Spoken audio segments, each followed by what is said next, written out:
Alright, so in today's video, I just want to go over the basics with customer refunds and returns and how to actually deal with them, because they're a very common problem you'll have to deal with any e-commerce business, especially when you're first getting started out and actually fulfilling all your orders through AliExpress. So welcome to my channel. If you're new, my name is Alex. I do full-time e-commerce and stock trading for a living, but you'll never see me bragging about it on social media. I really just like to make these videos to help out as many people as I can with getting started or scaling their business depending on where you're currently at.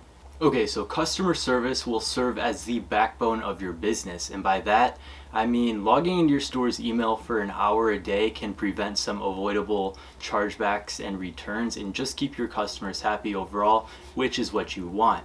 So follow these tips now to avoid actually losing your profits later. Now, there are actually a few different reasons that a customer might want a refund, and the first being they just didn't like your product. So as long as it's not your fault, you have a few options with this, and by not your fault, I mean the product quality is good, the descriptions match what the product actually is, and your shipping speeds aren't too awful right now. So when a customer doesn't actually like your product, you can either just accept the refund, have them send it back to your house, or actually fight them on it. But whichever option you're going to end up choosing, I would personally go ahead and actually outline this in your refund policy on your website. So the other reason for returns would be the actual product itself. So whether it didn't match the description, it was bad quality, or it got lost in transit, you really don't have a choice on this one. So even if you try to deny the customer their refund on this case, they'll just go above your head and actually call their bank to dispute the charge. So I'll show you guys a few options with this case. So let's jump into my computer and I'll show you guys how to deal with these actual customer emails, how to actually write a shipping and return policy, and to actually get your money back from suppliers when necessary. Okay, so I'm just here on the Shopify homepage using a demo store that I created for a prior video, the free plus ship promo store. So once again, sorry if you guys wanted to use that name, but the store name is taken. So anyways, first thing you do is go into settings, and you'll actually go over to legal.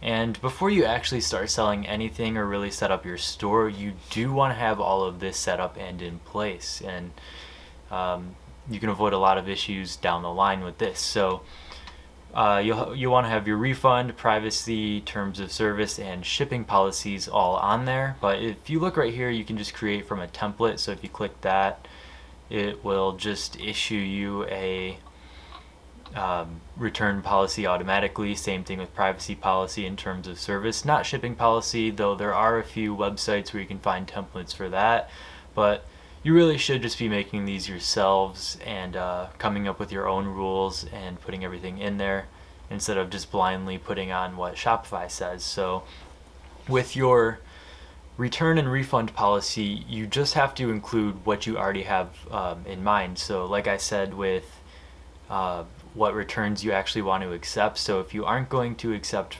refunds just because someone doesn't like the product, you'll have to include it in your policy. One thing that you should include in your shipping policy is asking the customer for a picture of the defective item. So they actually want to go ahead and return it, or not even return it, but just refund it to you without actually having to return it.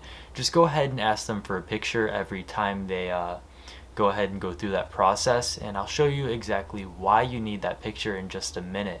So really just get creative with your policies, outline what it is exactly you want in there, and get all that going and in place before you actually start running ads to your store or getting all that set up. So really quickly, I just want to give you guys a couple example emails of what you might get on your store's email from some customers.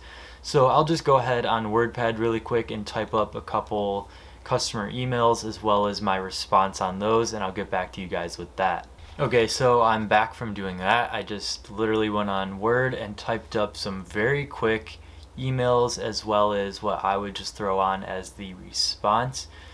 So I didn't really go too in depth with it. This is kind of half-assed, to be honest, but I'll show you guys exactly where to go with all this. So the first email is, I don't like my product and I wish to return it. So something along the lines of that. And these aren't my specific responses. These aren't copy and paste email templates. I actually just came up with these off the top of my head in about 10 seconds. But I would say something along the lines of this to somebody wanting to return it because they didn't like it. And make sure all of this corresponds with your shipping policies from the previous frame as well, because you need to make sure you highlight your exact rules in your store to actually enforce them. So if someone doesn't like it and they want to return it, I would say something along the lines of, "Hi blank, is there something wrong with your product? A return policy states that you have up to 30 days to file for a refund so long as you received a defective product from us. You can review this policy here, make sure you put a link on there if applicable, and then please let me know exactly what it was you did not like about your blank, and I'll be sure to help resolve the issue. If there are I can't talk today. If there are any defects, please be sure to include photos backing up your claim. Once I understand the issue, I will be able to walk you through our return process or issue a refund depending on the circumstances. Thank you for bringing this to my attention, and I look forward to hearing back from you." So be nice, be respectful, and make sure you include the photo claim without making them think like you're actually like criticizing them or that you don't believe them about this or anything like that. So that's just a really quick email template with that. So email number 2 is coming from China. I no longer want it. And you actually are going to deal with this a lot when you get started on AliExpress dropshipping. When people see that their tracking number is coming from China, they just get pissed. I promise. Like, I don't know why, but people just get so mad and they will blow up your email. So make sure you include that in your shipping policy. So include all of the necessary information, and having all of that up front will actually just work out for you better longer term, because you're not going to actually have to fight with them over emails like this if they already know. So I would say something along the lines of, "Hi blank, we have indicated in our shipping policy in multiple areas across our webpage. As we are an American company, we happen to ship orders out of many different countries, including blank, blank, and blank. So if you're working with suppliers out of China, the US, Canada, France, wherever, I would just throw in those different countries that you're actually shipping out of. So once you receive your product, if you still wish to return it for a full refund, please email us at support@blank.com. If you do decide to keep your order, we can certainly offer you a discount for the misunderstanding. Our return policy can be accessed here." So once again, you want to throw in that link and just explain the situation to them. So third email, "My order never arrived. I need a refund." I would say something along the lines of, "Hi blank, I sincerely apologize as it appears that your package has gotten lost during transit. There has been a gap since the latest tracking update, leading me to believe that your package may never get delivered. In order to resolve this issue, I can send you a replacement with priority shipping to make up for the delay, or I can issue a full refund on your order. Please let me know how you would like to proceed and we can go from there." So those are just some basic email responses of what I would actually do with the customer service aspect, but you just have to be creative with it, get to the point, and make sure you enforce your actual rules listed on your policies.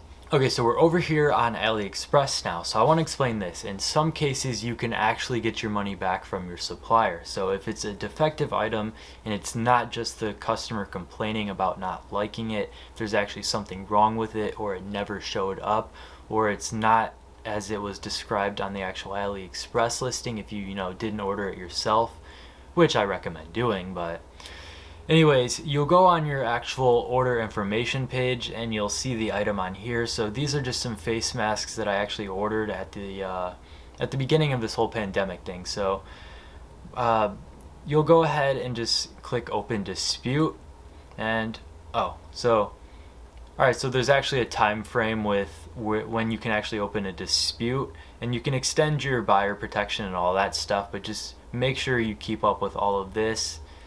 And yeah, so obviously I did need to file a dispute on this. So I'll actually move over to an AliExpress account of one of the stores that I'm running, and I'll show you guys where to go with that. Alright, so I'm back under an AliExpress account that I'm currently using for a store that I'm running. So I just went ahead and clicked open dispute as I did on the last screen. And if you're actually able to, this is the screen that will open. So it'll give you two options. Do you want a refund or do you want to return the goods? Obviously you want a refund only because you don't have the item to return. So I'll go ahead and click refund only, and we'll see where that brings us. So this is the next screen. Obviously, I want to apply for refund only. Did you receive the item? So if the package got lost during transit, you would say no. But if there was actually something wrong with the product, you would go ahead and say yes. So reason for refund request, there's a couple different reasons on there. Just select which item actually applies to you. So we'll go with damaged item. Refund amount can be anywhere from 1 cent to $9.63. So $9.63 is actually what I paid for this item. So obviously I want a full refund for this. You'll just explain with a little bit of detail on here why you should get a refund for it. So arrived broken, and then right here you need to actually upload your evidence. So this is why you ask your customers for a picture of the defective item, because you actually need to go ahead and submit it to your supplier. So you'll go ahead and use your customer's image to submit to your supplier to tell them you need a refund for this specific order. So by now you should have what it takes to resolve customer complaints. If this video helped you out in any way, go ahead and drop a like to help me out, and subscribe as there's plenty more to follow. I have 2 Ecom resources linked in the description below. You're welcome to join our Ecom Advantage Facebook group, as well as check out our Instagram page for useful resources. As always, thank you guys so much for watching, and I'll see you guys next time.